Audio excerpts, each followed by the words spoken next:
as the other. For instance, a member should debate once on an issue.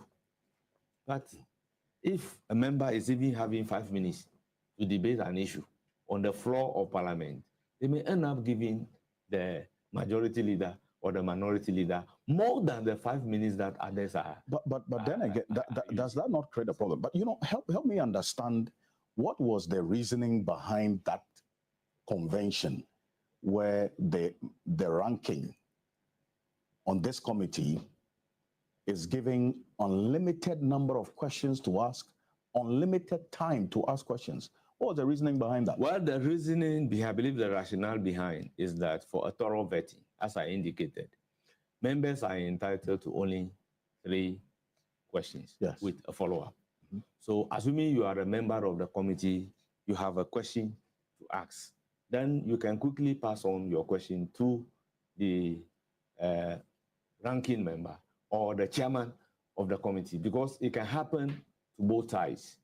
I have unlimited time, he has unlimited time. So if a member on my side has some point to make with regard to questions that you have to pose to the nominee, but has not exhausted it, the practice is that you pass on those questions to your leader, and the leader will add those questions to his questions and pose to the nominee. As a result, if there is a limit, he doesn't know the number of questions that may be coming to him on his side to be added to his own questions to ask. So I believe that is the reason why by practice. But if we have realized that, would you admit that is contributed to the problem? Yes. If that is left to, you see, we had a second meeting after the first day, and that day, the minority leader came out to say that, don't take that power away from me, but I am going to be reasonable about it.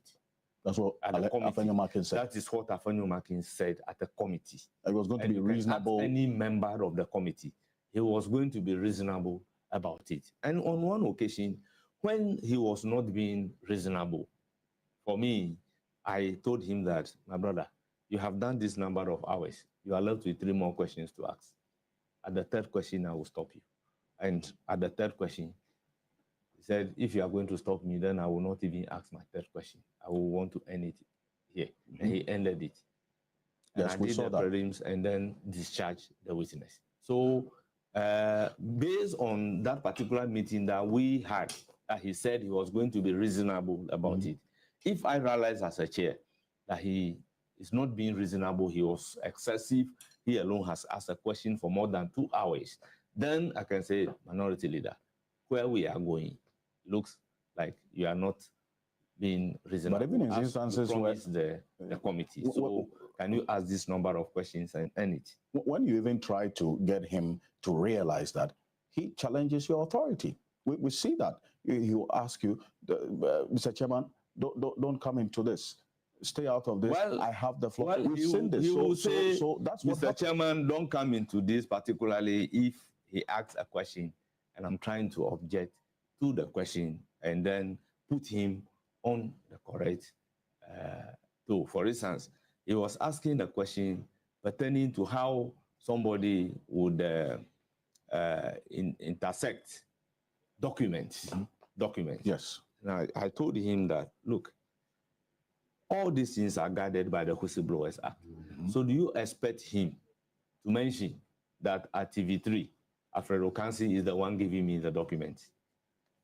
So therefore, you cannot ask that question. Nominee, don't answer the question. So proceed with another question.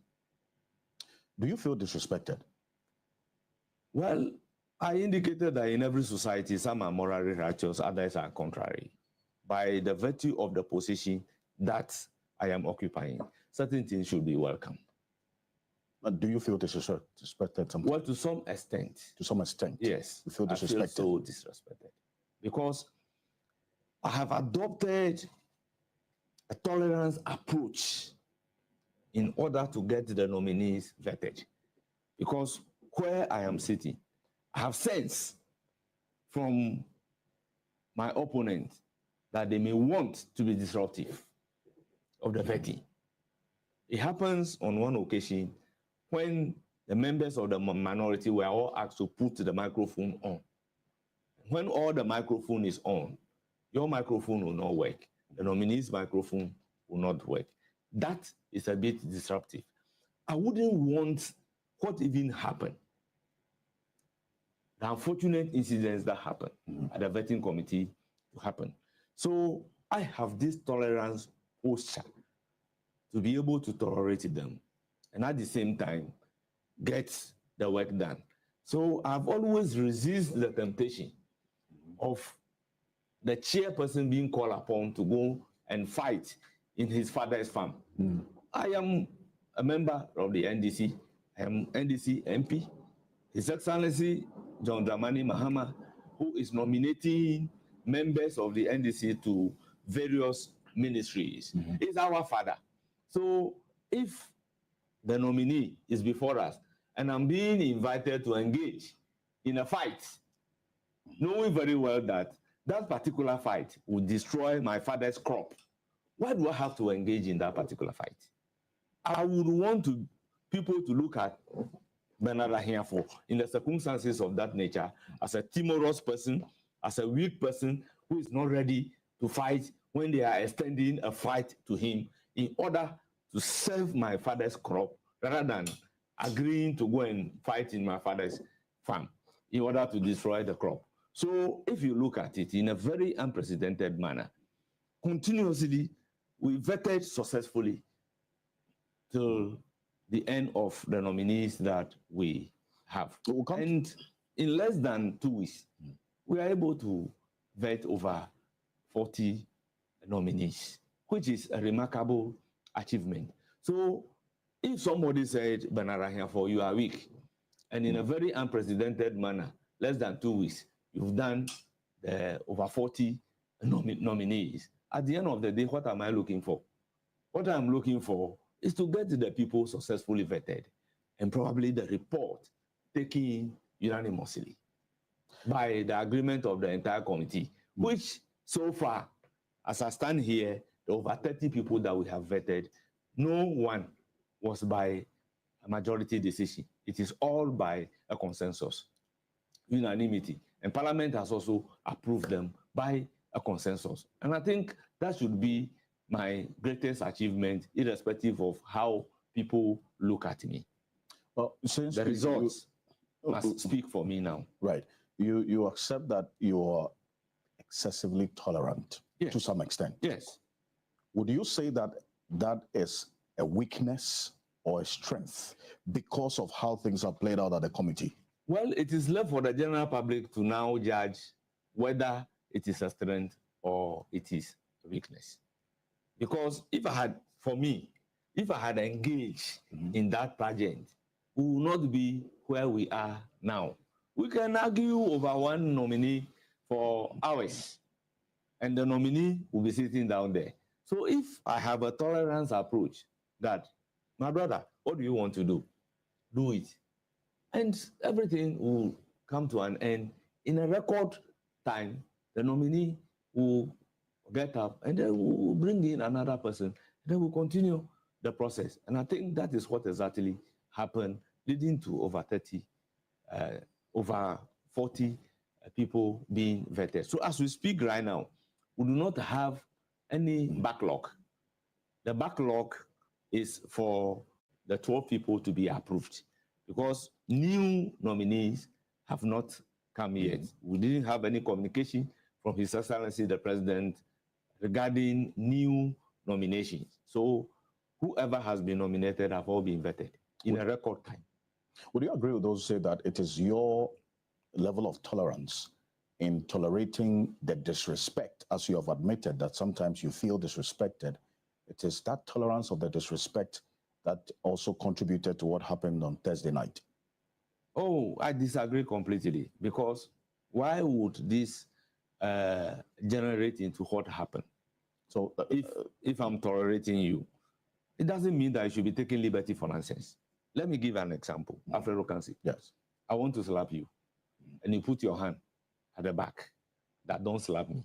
Why should that generate into a fight? Reasonably. How can that generate into a fight? I said, I'm going to slap you. And your hand is at the back. That, don't slap me.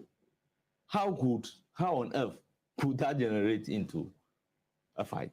It's like they have a premeditated mind. Where I am sitting, I can eavesdrop into their conversations. You eavesdrop into their Yes. And what do you hear them saying? At the point that they were asking the deputy whip to call members, then I knew something was going to happen, as a result of which they were asking that members should be called in. So you had a minority leader telling the deputy to call the MPP MPs in. And at the point, he even rained insults on Jerry Ahmed. But insult on Jerry Ahmed. Yes, I heard it clearly. For what? Well, he called him silly. This is not what I brought you here to come and do. So please, help me do what I asked you to do. Yes, he said so. Silly. He said so. He said so. And any member of the committee who pays attention to them will listen to the insult. And if Jerry Ahmed can be fair to the general public, he would honestly say that he had received insult that fateful day. The Thursday night? Yes. And what was the instruction to him? Well, the instruction was that he should call members. You know, for Jerry, even going to prevent Akando from taking the seat was on the instruction of the minority leader. Instructed Jerry Ahmed to prevent that's the health minister designated from taking the oath. Yes. I heard him loud and clear. You heard Ahiafor give that instruction? I heard him loud and clear. You're ready to defend this position? On one occasion at the vetting, I had a course to place on record the minority leader, why are you asking your side to put on all the microphones? It was the same Thursday? Because I heard him asking them to that all of them should put on their microphone. I then asked, why? I've forgotten to even put my microphone on, so it will be captured by the media. And minority leader, why are you asking your side to put on the microphone to disrupt the proceedings? It cannot be for any other reason apart from trying to disrupt the proceedings that you will call on your side to put on the microphone. You see, Ghanaians will look at my demeanor, look at him, and then they can judge. It is not everything that you do by a physical statement. Once you are result-oriented, you should be focused. And in this case, the focus is on getting the nominees vetted and approved by Parliament to a large extent by consensus. It is only when you have some few disagreements that you go by a majority decision. And then the minority under our rules can write a minority report if they deem it necessary so to do. So for me, life generally is about being accommodative. People may take that as your weakness, but I'm telling Ghanaians to judge me by the results that we have achieved. And I'm again repeating that if I have been combative at the vetting, as expected, by now, we'll not even have vetted 20 people. But if you had an indication of the chaos possibly happening, even before it did, because of your eavesdropping of that instruction that Ahiafor gave to Jerry Ahmed, based on your word, then as chair, could you have done anything about it? Well, there are instances where I'll send people to go and call Marshal. So why didn't you do that? I did. You called the Marshal on Thursday night? I did. But you see, parliamentary proceedings is also going on the floor of Parliament. At the time that I eavesdropped and asked that they should bring me the Marshal. So the Marshal couldn't leave? The situation calmed down. I didn't see the Marshal. We were proceeding. Then all of a sudden, when it got to Honorable Akando, the incident started. I can tell you in confidence that Honorable Minority Leader Alexander Ahiafor had words with me to the effect that as for Akando, it's okay, Akando should be vetted. That night. That night. That Thursday. No, in the afternoon. Okay. You would agree that yes, regardless of the time you spend on that day. Let me tell you what happened. The clerk should be able to produce a calendar of the people to be vetted or the nominees to be vetted throughout that particular week. Right. When the list was produced, as a ranking member, I discussed it with him. And he even had a course to make changes that let this one come first before this. And I accommodated all those things. We have that particular paper which can speak, which can be subjected to a forensic examination to determine that this handwriting is actually the handwriting of Ahiafor. He suggested that some nominees should be vetted before others. In order. And that was accommodated. That was accommodated. So I asked the clerk that, well, it is all about vetting. For me, it doesn't matter who is vetted first, who is vetted second. My problem is to slate the nominees for vetting. They will bring the chiefs and opinion leaders to come and give moral support, and all of a sudden will not be able to vet them. This comes with huge inconvenience and cost to the nominees, as well as the chiefs and the opinion leaders invited to support. So apparently, my attitude is that, please, when we want to vet 6 people, we cannot in the middle take a decision that we are only going to vet 4 and 2 will not do. Right. This happened once. And we all saw the inconveniences that was caused to the nominee because she had to bring the people all the way from Kachima. Yeah. And that night, we had to go and render an apology to them for our inability to take them. So I'm personally not happy that knowing 6 people are supposed to be taken that day, for you to say that we've taken the 5th person, so the 6th one, we are not going to take it. I mean, I find it very difficult to take. So, very difficult to accommodate. So prior to that moment, you're saying on authority, on camera, that Alexander Ahiafor had agreed that Kwabena Akando should be vetted on that Thursday night. Yes. I see. But on that day, based on the schedule, Samuel Okudzeto Ablakwa was supposed to be vetted on that day as well. Yes. Right? So then what happened? Why? You see, because you indicated Akando, he agreed. Some of them are supposed to be vetted on Wednesday per our calendar. And because of the statement from Oliver Baker Vomawo, we decided to deal with that particular issue. Regarding that, I was even surprised for him to come and say that this statement doesn't come from me, but it is rather coming from MPP Project Bureau, a platform called MPP Project Bureau. He admitted to one statement. The other, he said it didn't come from him. It didn't come from him, and it is coming from MPP Project Bureau. So we were coming there to listen to him, and at the end of the day, refer the matter to privileges. But once the person has appeared before the committee, that this statement categorically it is not coming from me, it is coming from MPP Project Bureau. This is the one I am responsible for.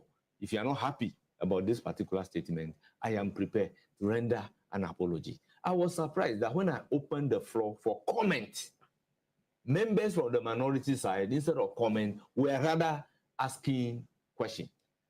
If somebody wronged you, you have taken the person to court, and the person has come to the court to say that, I have admitted I have wronged you. Give me an opportunity to apologize. Do you go into the merit of the matter? You were surprised. I was highly surprised. So I keep on saying that, honorable members, you are only allowed to make comments, but not to ask questions. But you had the power to stop them. So why didn't you do that? I stopped them. So but they continue. So Vomawo never answered any question, apart from the apology that he rendered. He never answered a single question, because I was able to say that, give comment. If you ask question, I will overrule your question. It is only comment that I will be entitled to. You are dealing with people who have the mind that, oh, this is what they want to do. But even the question about the Appointments Committee even being the right forum or not for you to interrogate an allegation against you, you can't be a judge in your own court. That is why we are of the view that we are coming there to refer him to the Privileges Committee. And then the Privileges Committee will go through the procedure leading to sanction. But you didn't do that. Here you exacted an apology from him. That is why it's not that the committee exacted an apology. I received a call in the morning of that particular Wednesday from Oliver Bakavoma's lawyer. Nana Atodazi. Not Nana Atodazi, but my learned friend Kojoga Daudu. I see. To the effect that this post is not from my client. This is where it is coming from. Okay. But this post is from my client. But when you are not happy about it, we are coming before the committee to apologize to the committee. So the committee is the committee that has been offended, that we've collected bribe. It is the committee members. So if the person is coming to render apology to the committee members, why do you refer him to another forum? But in previous instances, it wasn't the Appointments Committee that dealt with these allegations. That is why I am saying that we're supposed to refer him to Privileges. Yes. But he said that, committee, I want to come and apologize to you.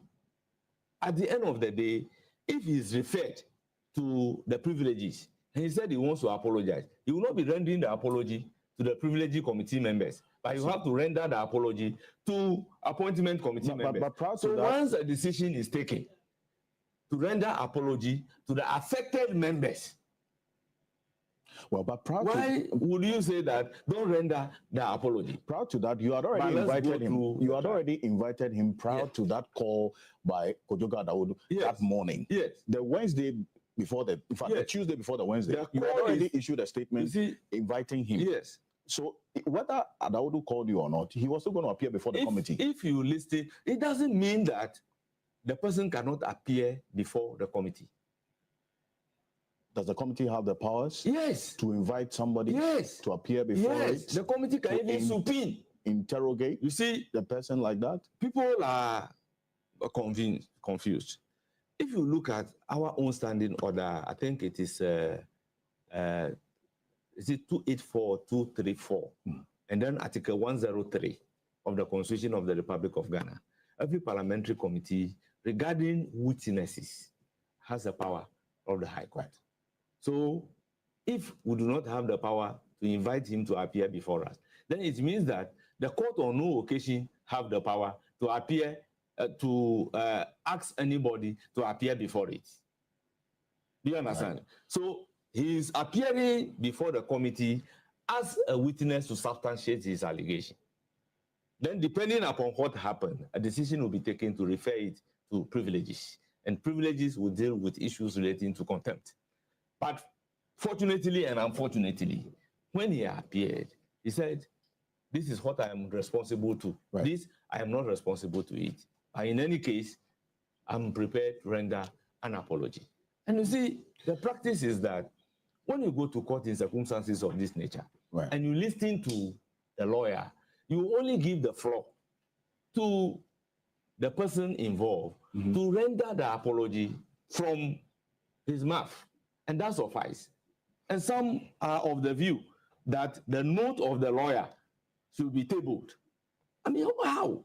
As a practicing lawyer, it doesn't happen in court that you will go to court, go and defend a client based on your own note, and the court will tell you that I want to have it. Yeah. It is only even when you refer to a report, you give the citation of the report to the court, and that is all. They won't say they want to take your note away from you. But I didn't take it serious with them because some of them are not lawyers, so they don't really know the rudiment of the game. I keep on correcting them, but it looks like they have a premeditated mind. Well, let's come back to the work of the committee. The Thursday night, you indicated that there was an agreement that Kwabena Mintakando was going to be vetted that night. Yes. So what changed? So we had what changed? I don't know what has changed. I don't know what that led to the opposition. Yes. Of I do not know. And that's why I come back to. I was highly surprised. So I was even asking the minority leader that you previously spoke to me that Governor Minta Akando can be taken and that he personally reached out to you that he wants to be taken that evening based on the fact that he had brought people from Jobosu to Accra. So he pleaded that he wants to be vetted. You do not have a problem with it. So now what has changed? I can tell you his answer. What did he say? That he is under pressure. Under pressure from Under pressure from his party. To do what? Well, to not allow Governor Minta to be vetted? Maybe probably the speed at which we are going, probably his party, that's what I can deduce, is not comfortable with it because I wouldn't know why he will be under pressure. But you know that a lot of the things you're saying he said to you, at the end of the day, is going to be your word against his. Yes. And are you ready to still stand? I can even swear oath to repeat this statement. You can swear an oath. Yes, I can swear an oath. Alexander Penyomakin said everything that you have said to me in this interview. I had that understanding with him regarding Akando. And many occasions he will say, my brother, I am under pressure. And the insult you say he rained on Jerry Ahmed. You can swear an oath. Yeah, I can swear an oath. I can swear an oath. Eventually, it led to this chaos. Yes, it led to this chaos. And that's where I come back to my earlier question, whether your tolerance of the disrespect that you say that you feel sometimes from the minority leader may have contributed to it as well. Because on that day... Well, that is why I said, how could he have contributed to this? On that day, a little over 5 hours was spent on Sam George. Yes. A chunk of that number of hours was questioning from Alexander Penyomakin because of this convention that you say you have. But does the convention bar you, the chair, from ensuring that the reasonability that he promised you would be applied? Oh, yes. It prevents you. You can't do anything about it. I have taken his words that he is actually going to leave by them. So if he doesn't, in instances? If he doesn't, that is why I'm saying that on one occasion he doesn't. I step in to say that it looks like you are abusing the endless opportunity given you. So you have 3 more questions to ask. But knowing on that day... And you couldn't ask the 3rd question. But knowing on that day, the schedule that you had, the number of nominees you had to vet on that day, you look at the time, could have also exerted your authority as chair of the committee, is it not? See, in everything you do, you must balance the past with the present. You know that there are instances where nominees are vetted for more than a day. So there are specific circumstances. If my nominee is being vetted for 5 hours, I do not think it is too much. You don't think 5 hours interview? I don't think. Vetting is too much? I don't think it is too much. Go to the record and ask the number of hours Pio Gabra was vetted.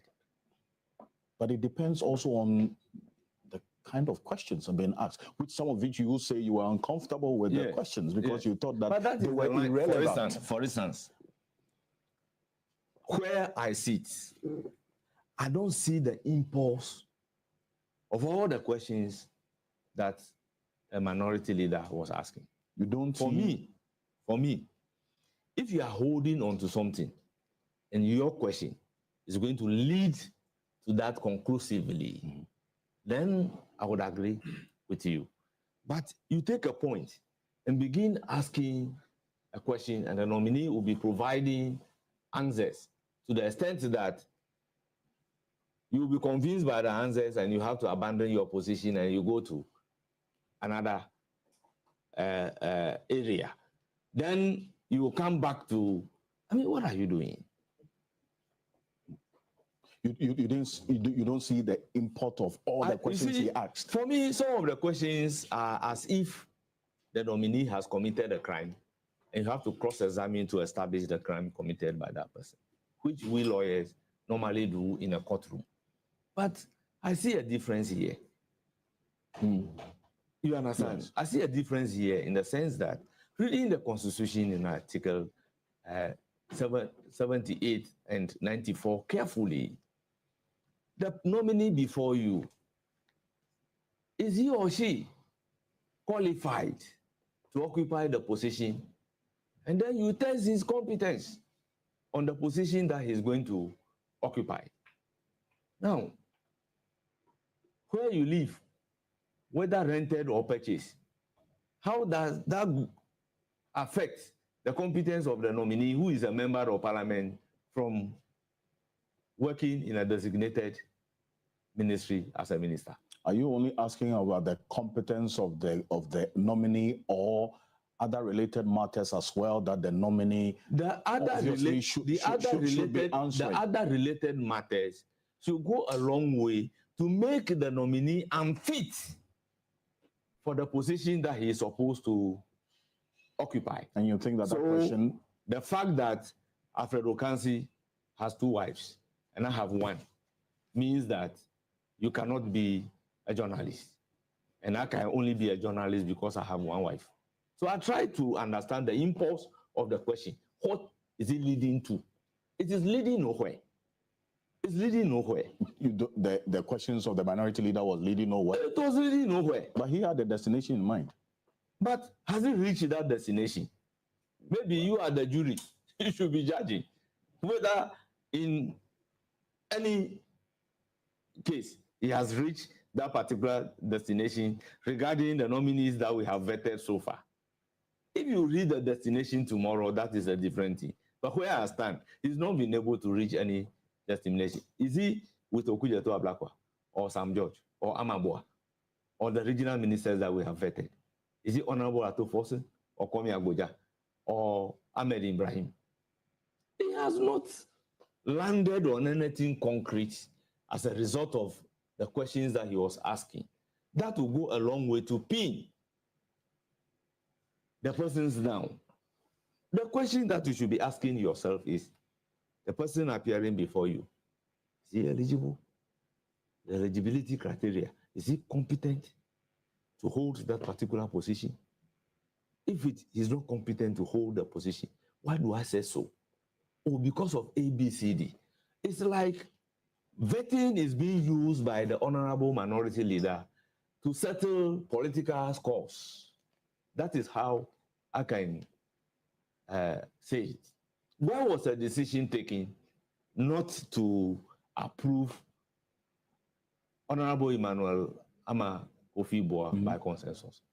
He said, when the former president, Nana Akufo-Addo, was delivering the State of the Nation address, his comment as the leader of the House denigrated the former president, as a result of which they have taken a decision not to take part in his approval. But should that be a reason? But I said, okay. But that was enough a reason for them. If that is enough a reason for you, I will give it to you. Let the report be a majority decision. So, are you not using the vetting process to score for political scoring? You understand? So, assuming Emmanuel Ama Kofi-Boa has not been appointed or has not been nominated to the position of lands and natural resources, where will you settle the political scores with him? The videos that he was bringing, if you watch all those videos, it is a political statement made by the nominees before us.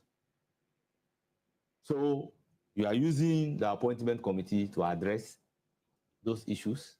How does those issues go a long way to establish that the person is not qualified, is not competent to hold that particular position? The chaos that resulted in all of this. That's unfortunate. You have apologized to Ghanaians. Yes. But beyond that apology, the Speaker has taken some decisions. Yes.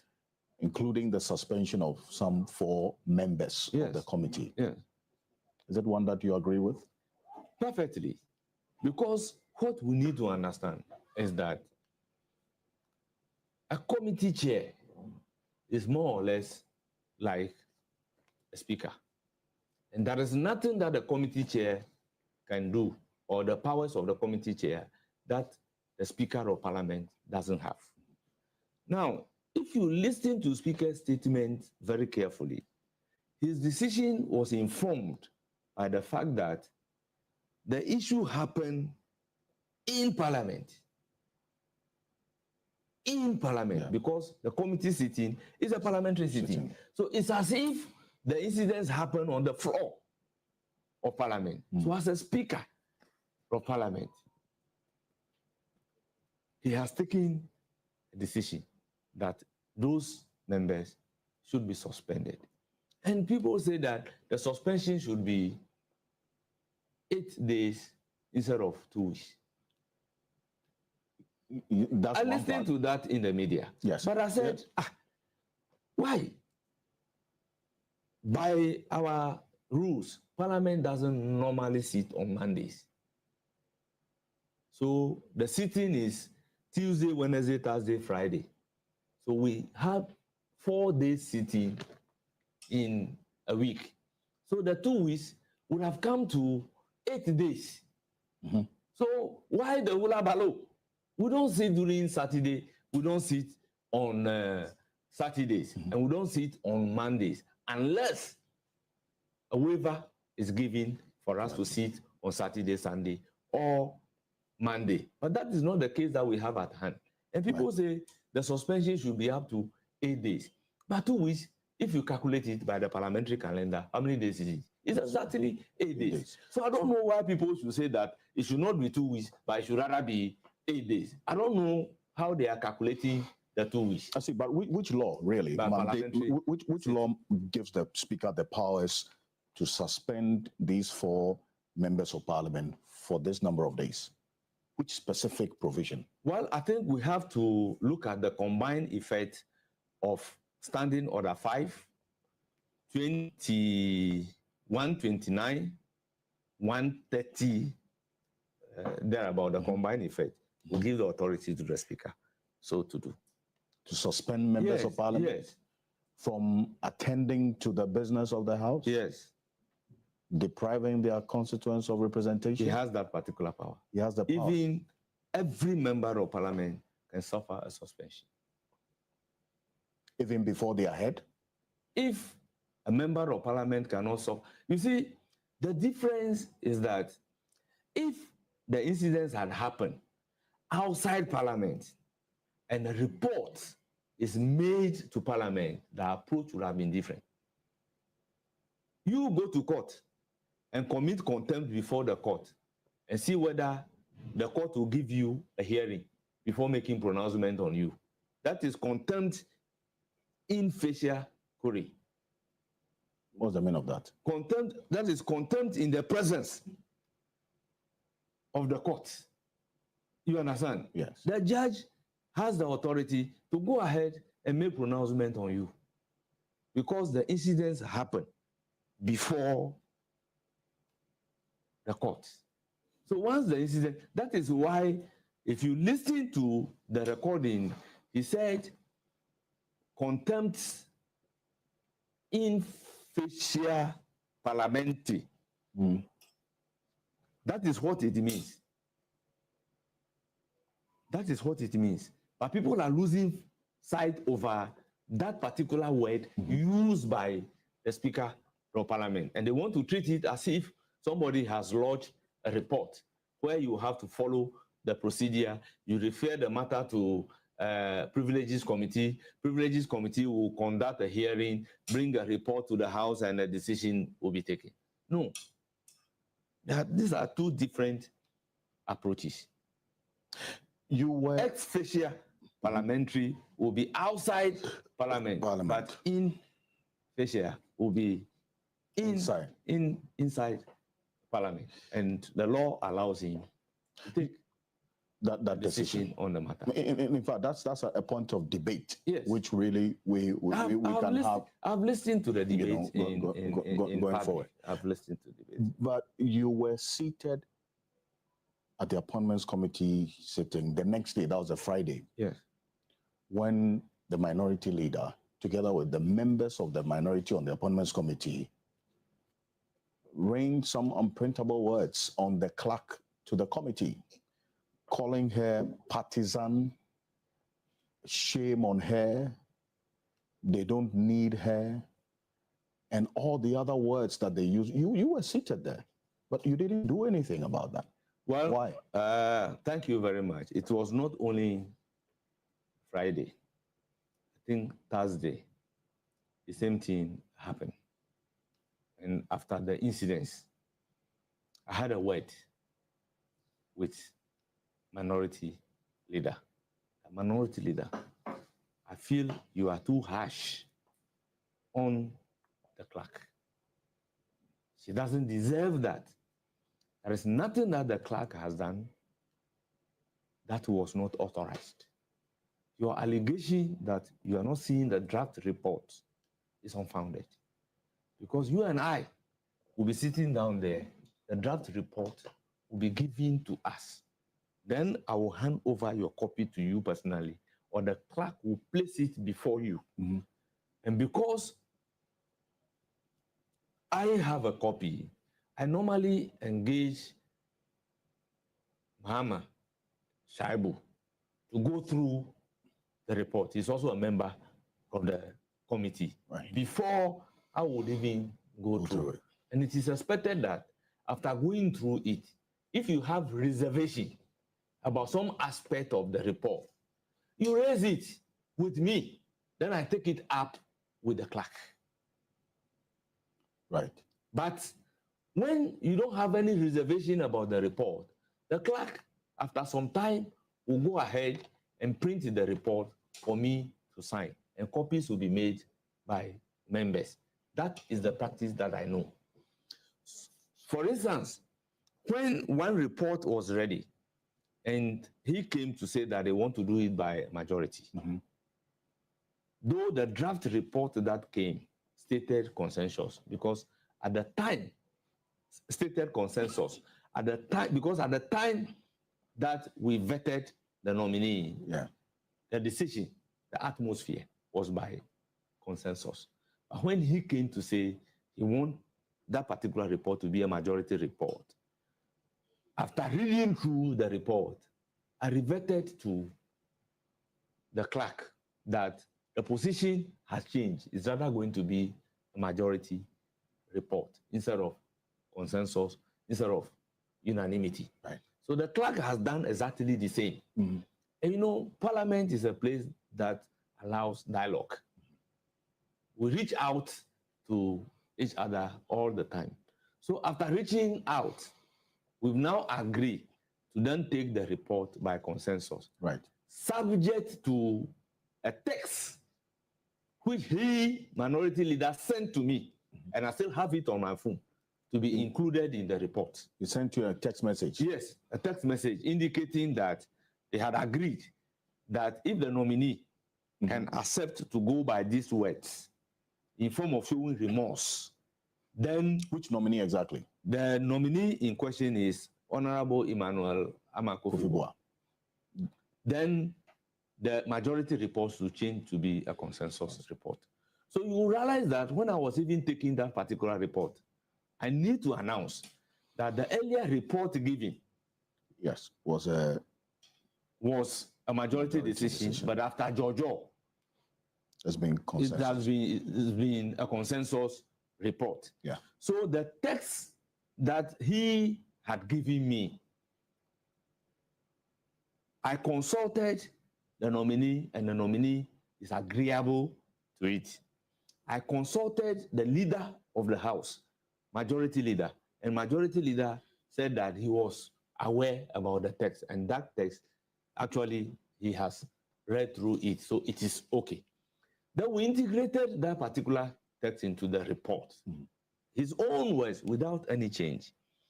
Then we laid the report. Then at the time of taking the report, he was not even at the chamber. So after moving the motion and presenting the report, Honorable Patrick Yaoboma seconded the report and was contributing to the report. And then he walked in to say that he had not seen a copy of the report. He only realized that the report was being taken and that they had agreed on a text which was not in the report. So he interrupted Honorable Patrick Yaoboma. Patrick Yaoboma, being a gentleman and really an honorable person, took it in good faith, only for him to be shown his own text in the report. The text that he was saying was not there. Was not there. Had been captured in the report. Had been captured, only for him. So a little bit of patience would have revealed to him that what you wanted to be done is really captured. If he, assuming it is not captured, after reading it, you could have reached out to me. But he didn't reach out to me when a copy was given to him. And he cannot pretend not to have a copy, which captures his own wordings. That satisfies him for the nominee to be taken by consensus. So is that the way we should go? A little bit of patience would have solved problems. Now, regarding patience, I have a cause to even place on record that we need to be patient. Patience is the key. It is out of patience that we'll be able to operate an ant and see the intestine. I said this before the committee. When he launched attack on Honorable Dr. Omani Boamah. As a matter of fact, this committee has written to Omani Boamah to be vetted at 11 on that fateful day.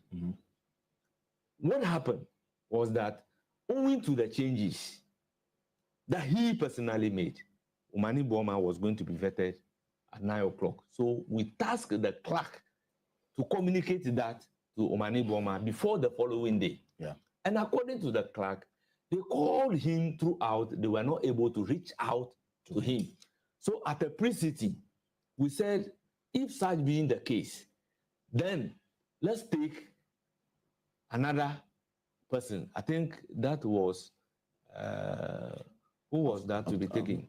After Edward Omani Boamah that day, I think it was the transport minister designated. Yes, the transport. So we can take the transport minister before we come to Edward Omani Boamah.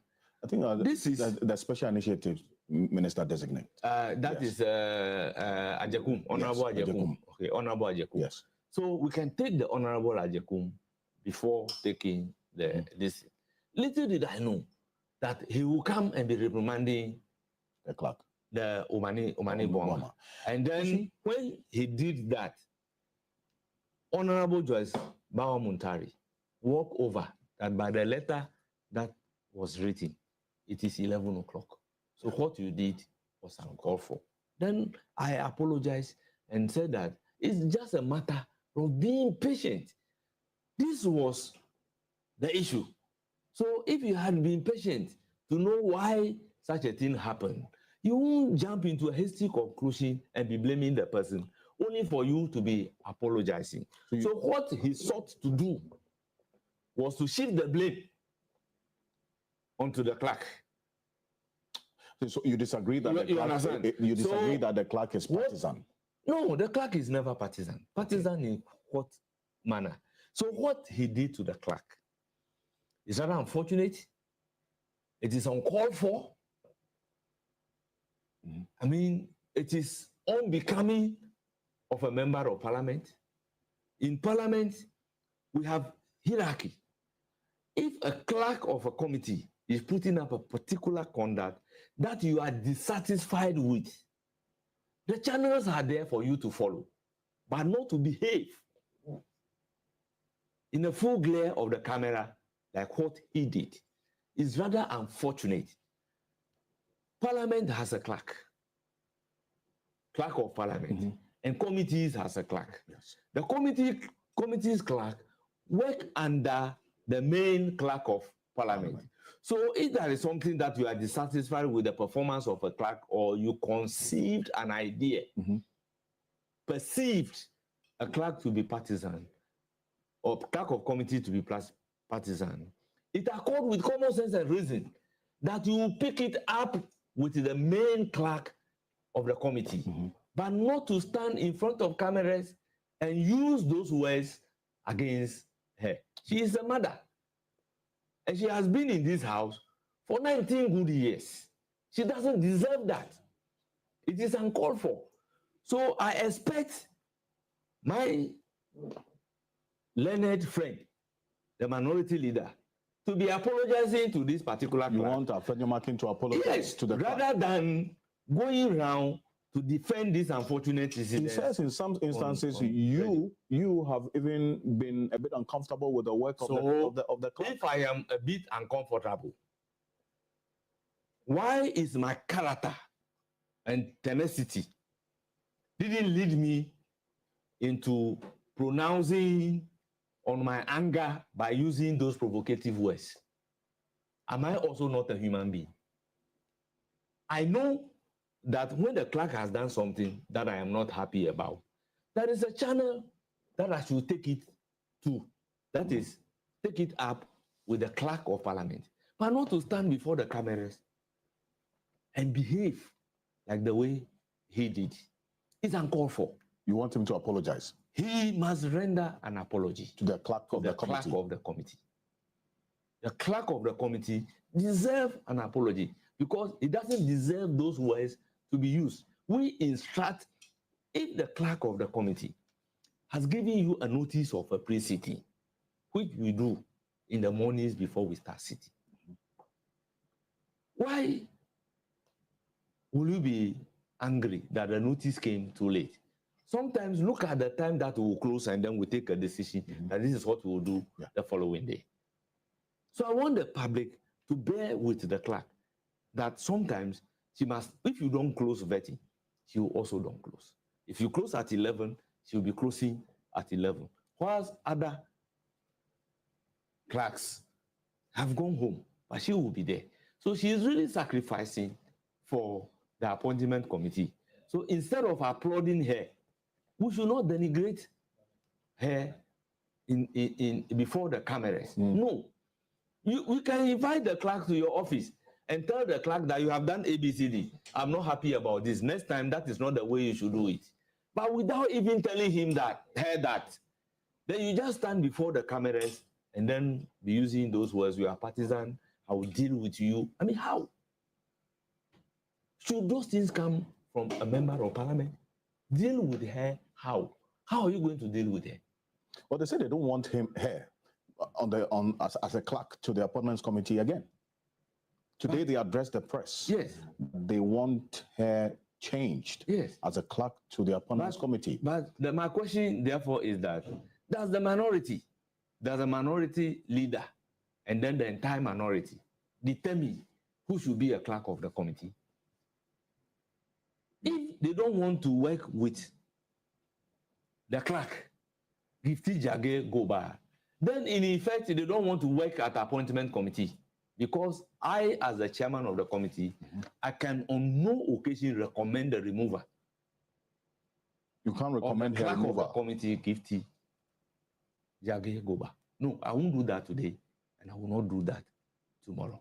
What I even intend doing is that as the chairman of the committee, sometimes you take responsibility.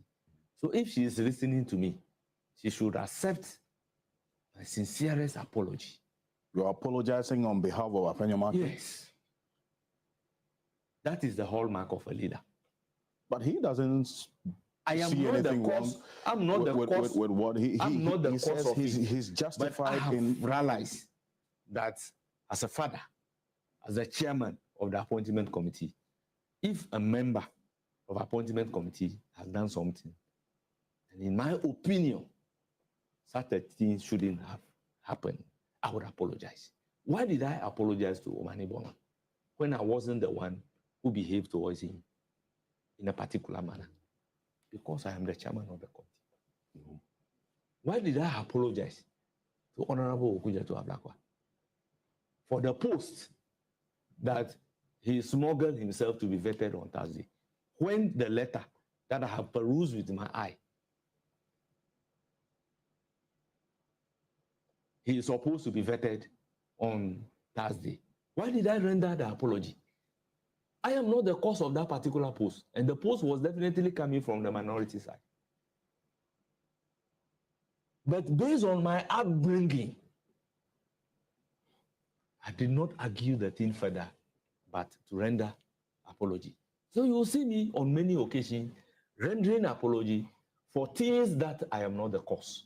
Well, but if you do it too much too, don't you think it's going to be to your disadvantage? I will make sure I don't do it too much. I will do it in a very reasonable way. If you are convinced that there was some wrongdoing by a particular member of the committee, in this case the minority leader, why don't you as chair, why don't you as chair get him to take responsibility for his actions and not rather apologize continuously on his behalf or on their behalf for what you did not do? I mean, at some point, that will be to your disadvantage. As a leader, you must live by example.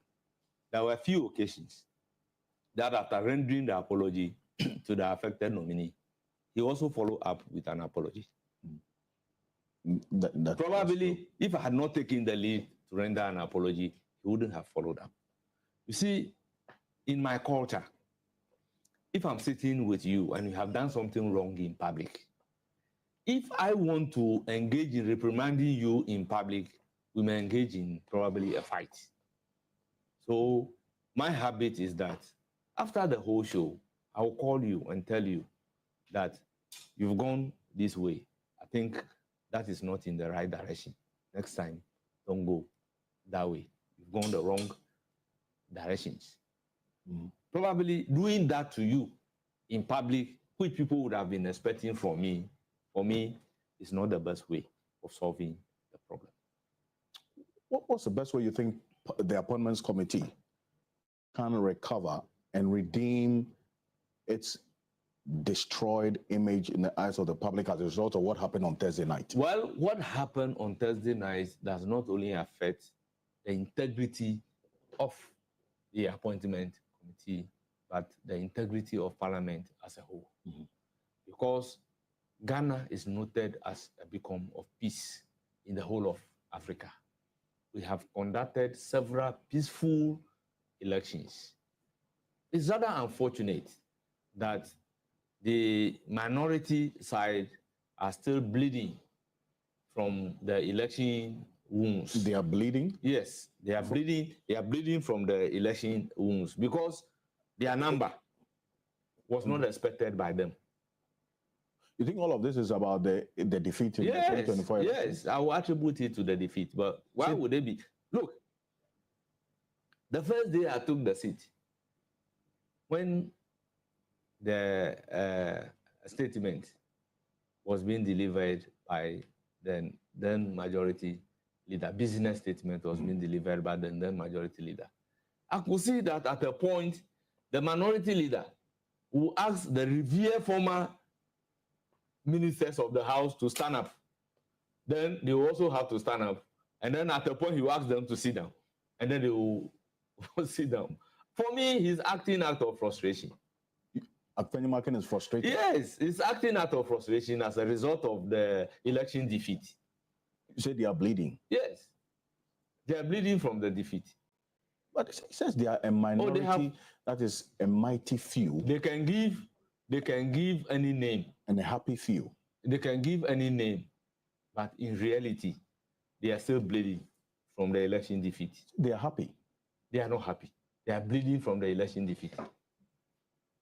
You are challenging the words of the minority leader. Very soon, you would realize that they are actually bleeding from the election defeat.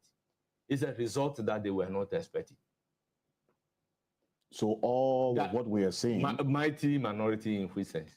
That's what they are doing. Why are they not talking about the numerical strength rather than physical strength? Because if you talk of numerical strength, are they mighty? You said they will not allow themselves to be bullied. You can please yourself by using the word mighty. But parliamentary decisions are taken by a majority. So where lies your might? That is why I am telling you that they have a preconceived mind to physically disrupt parliamentary proceedings. That is why they are calling themselves mighty. So they will not allow themselves to be bullied, even though they are minority. You see, if you look at the posture of the majority, we are not even going majoritarian way, that we form majority. Therefore, we want to behave in a majoritarian way. No. We still want to build consensus. Even at the vetting committee, we want to work and build, come out with a report in a very unanimous manner. We've never exhibited to the effect that we have a majority. So this is the way we want to go. That is why sometimes we over-accommodated them. You over-accommodated the minority? Yes, because it's like you are 7 against 4. You understand?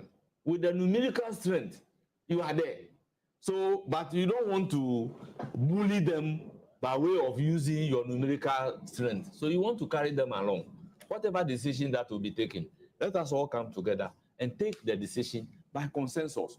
So anytime at all a consensus decision is taken, you are not using your numbers. All members of the committee, whether you are in minority or majority, you have agreed on a common position. Yeah. How do you agree on that common position without accommodating them? You cannot. You cannot. So I'm even surprised that they are saying they are mighty minority. That is why I'm saying that if they are using the word mighty, maybe they are using it from a point of a physical strength to disrupt parliamentary business. Ever since we started parliament, both the committee and on the floor of parliament, has the majority exhibited any sign of intimidation? Any sign to the effect that the minority should feel that we are intimidating them? Point at one incident. So why from the point that they don't want to be intimidated, they are just setting their own questions and providing an answer to it. I am sure as a majority member, both at the committee and on the floor of parliament, we haven't exhibited anything to the effect that we are going to intimidate the minority. No, our approach is to carry them along and build a consensus.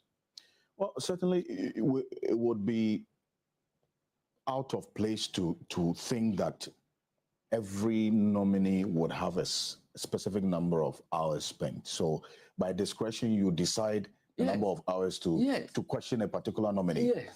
But in instances where, let me give a typical example of what I've got a number of people talking. The Greater Accra Regional Minister designate. You spent less than 8 minutes. I'll call you. You didn't even vet her. You didn't ask her any questions. And you just discharged her and said, thank you. You said that. Thank you for coming. You hear from the committee. What happened in that instance? So if you watch me, after taking the seat, I asked the usual question. Tell us about yourself. That's the only question you asked. Now, after doing that, I look on my left. First person, oh, I don't have a question. Second person, I don't have a question. The third person, I don't have a question. When I even go to the second person, minority leader intimated to me that he wants to have the floor. So I've given the floor to the minority leader, thinking that the minority leader, as usual, may ask questions. I turned out that minority leader didn't ask any questions. So on my right, once the minority doesn't have any issue with the nominee, I was expecting that any member of the majority that have issue will raise the issue. They've also not raised any issue. So as the chairman of the vetting committee, what am I going to do? Upon hindsight, do you think you could have done better as a committee in that instance of the Greater Accra Regional Minister nominee? Well, I have not seen if members do not have any issue. You see, I always maintain that once the person is a member of parliament, one leg is already crossed.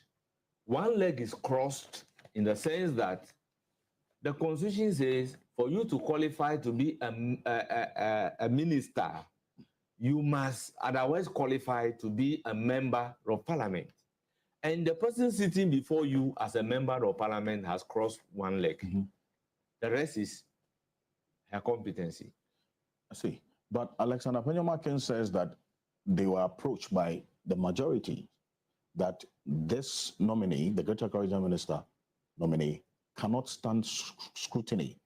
And so they shouldn't ask her any questions. In the majority has approached? That's his word. That's why I'm saying that. Who in the majority has approached?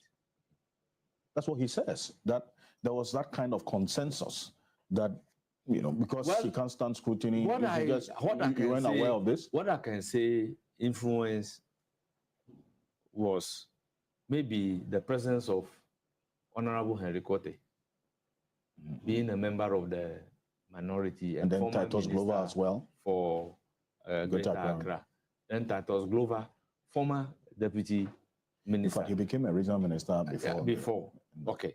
And then during the NDC time, former Greater Accra regional minister, Honorable Ahiafor. Yes. So for this caliber of people to follow, for me to follow the nominee means that more or less the chiefs behind her, more or less, is an indication of the fact that she is welcome by both sides of the house. So if the person is welcome by both sides of the house, do you have questions to the effect that she should not be welcome? You have questions to discredit her from occupying the position that both sides of the house, former ministers, the chiefs, are in for her. But you indicated so you take certain factors into consideration in posing a question, because the very people that she's going to work for, the very people she's going to work with, are before the committee that, hey, we have endorsed her. Well, it's not about they endorsing her. Yes. It's about the committee doing this work. Yes. But did you do your work? That is why I am saying that she has already crossed one leg of this thing. That, for the fact that she's a member of parliament, she's otherwise qualified to be a minister, a regional minister. The other leg is that she must exhibit competence in the discharge of the work. You see, in that area, you indicated that earlier, yes, that one of the primary objectives of the vetting is to test the competence of the nominee in the ability to discharge his or her work in that particular ministry. But this time around, you say because the chiefs were with her and the former ministers were unless you are asking me to judge a swimmer by the certificate on the shore. I know Alfred Okansi very well. And I know that if you are appointed as Greater Accra Regional Minister, I have no doubt that you'll be able to discharge your responsibilities very diligently and reliably. Why would I again be testing your competence? While I acknowledge your competence and also your confidence in me, which is fine, but it is not so much about you. It's a lot more about the people. Yes. So now, as the chairperson of the committee, I have opened the floor. And nobody asked a question? Nobody asked a question, which means they don't have a doubt about her credibility. They don't have a doubt about her competence. She is a member of parliament, otherwise qualified to be a minister of state. So if basically they do not have a question for the nominee, truly they do not have a question for the nominee. And she's not the first person. She's the shortest. In a similar manner. This is the shortest. She may be the shortest, but that may not be the shortest in the life of parliament. For instance, when they were vetting the current speaker of parliament for a ministerial position, they didn't ask any question. Go and check the record. When they are vetting Honorable Osechi Mensah, tell me the questions that they've asked. Because they know that the position that you are going, you will be able to deliver. So let us not create the impression that at all costs, you must ask the person question during vetting. Well, then what's the essence of the vetting? If you go... If you're not supposed to ask any questions. No, it is not at all costs. It's a constitutional requirement. For instance, if you are a lawyer and you go to court and a witness has given evidence, which evidence supports your case? Will you go and cross-examine that witness? What is the essence? Certainly not. Certainly not. But so the same thing applies to vetting. But in this instance, the person is taking up a task or a duty, yes, which you want to confirm whether the person can deliver, yes, to the expectation of the people that you represent, yes, on the committee. yes. You're asking questions on behalf of the Ghanaian people. Yes. So it is not really based on whether you, as a member of parliament, you know the nominee. So because we've had instances where some of your committee members say, "Oh, we know you, we love you." One thing, bye-bye. One thing that I realize, Ghanaians are following the vetting process. Indeed. To the extent that a member from the majority side had a text message in the form of a question that he should put to the nominee. And he did so. And in doing so, he didn't even cover it. He indicated clearly that they say, I should ask you this question. Do you understand? Yes. Why is it that in the case of Linda, the general public didn't do the same thing? I can assure you that questions that some members pose are questions emanating from experts from various fields. Do you understand? But in her case, there was nothing of that nature, which means that the public is in her support to become the regional minister of Greater Accra. Do you understand? So we sit down there as vetting committee members, as representative of people, but at the same time, you have a bit of engagement with them during the vetting process. And you know you represent them. And that is how it should be. It's an idea that I'm so much happy about on the part of the general public, that they should do that always to members of parliament. Scrutinize your work. Yes, we may not be expert in all fields. I am a lawyer, and an engineer is being vetted. You understand? So if an engineer in the same field wants me to pose this particular question, once I have the understanding of the question, why not? I represent them. So I'll pose the question. You understand? Yes. But in this case, there was nothing of that nature. There are 18 more nominees expected. Now we do adverts. Yes. After the adverts, we request for a memoranda from the general public. You understand? We've never received any memoranda. In the case of the general public. Yes. And then in all the vetting that we have done, there was one occasion that we received a petition. And that petition is nothing to go with. Just one? One. So the general public hasn't also cooperated with the work of the committee? Not cooperation. As in supported your work? Because if you are asking for memoranda... That goes a long way to tell you the pedigree of the people nominated by His Excellency the President. No, so what's the process? How does the general public also contribute to this? And what's the procedure in submitting the memoranda? If you look at all our advertising in the newspapers. In the newspapers. Okay. In the newspapers, the Parliament website, it will request a memoranda from the general public to the clerk of the committee. And upon the clerk of the committee receiving same, they will bring it before us.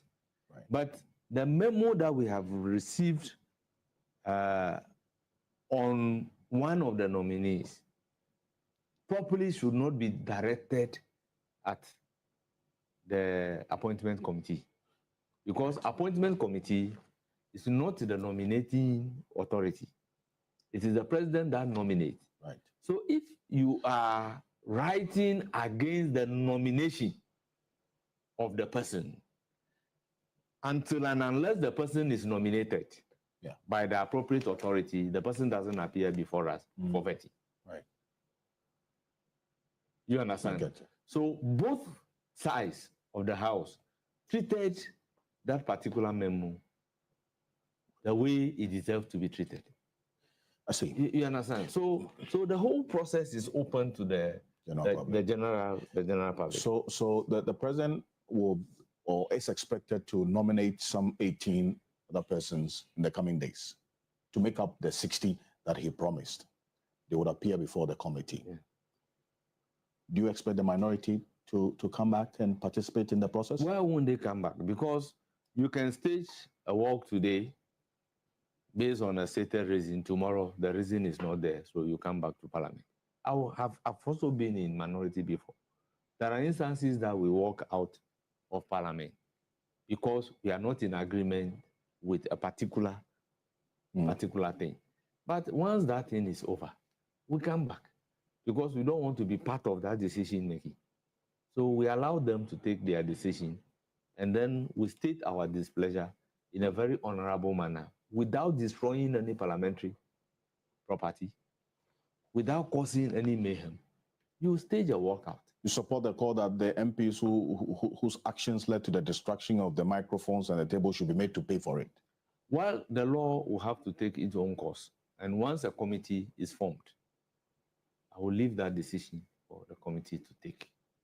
I wouldn't want to preempt that. And maybe finally, before we go, if you look at the current convention that you make reference to, that allows the ranking on the committee, the minority leader, to have unlimited number of questions over an unlimited number of hours. Should it stay or be reviewed? No, on one, you see, I believe in the principle of Edmond Montesquieu, who propounded the theory of separation of powers. At a point, he came out to say that every man invested with power is liable to abuse it. Therefore, there should be checks and balances. Probably at the time that this particular rule was propounded, this practice and convention was propounded, it was based on the reasonability of the ranking members of the committee. But now that we realize that that rule is being abused, we need to take a second look at it and place a ban on either the number of questions that you have to ask or the number of hours that within which you have to operate.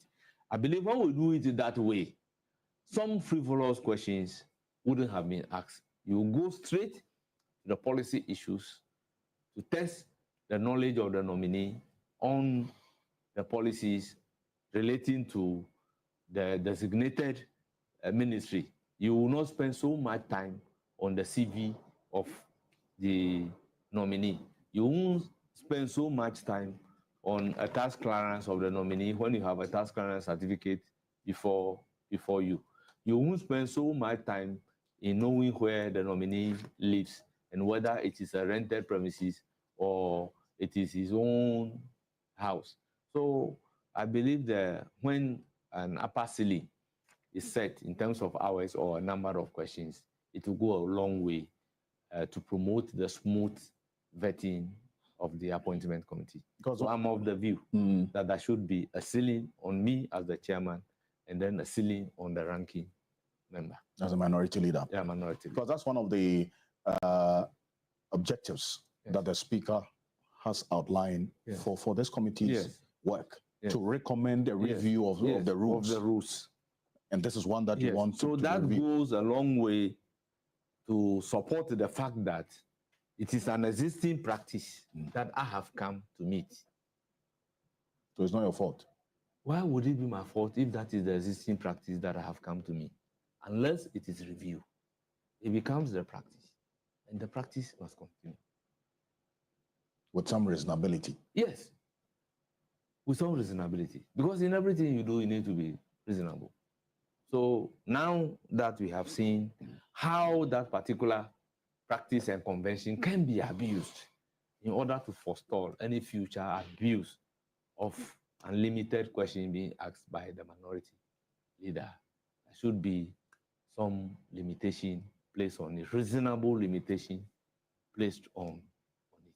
How can consensus be built, really, with all this, what's going on now?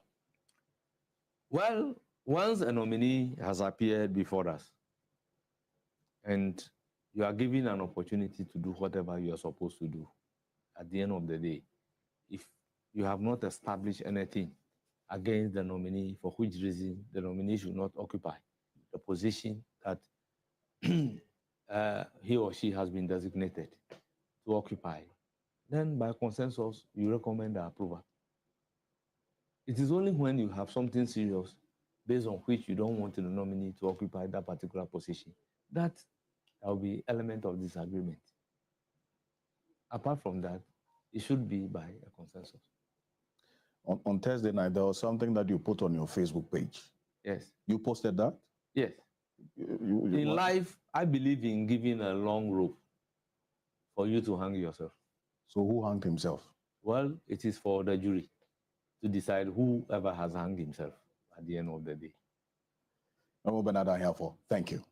You're most welcome. Appreciate this. The first Deputy Speaker of this 9th Parliament, the Chair of the Appointments Committee of Parliament, he says he's not under fire.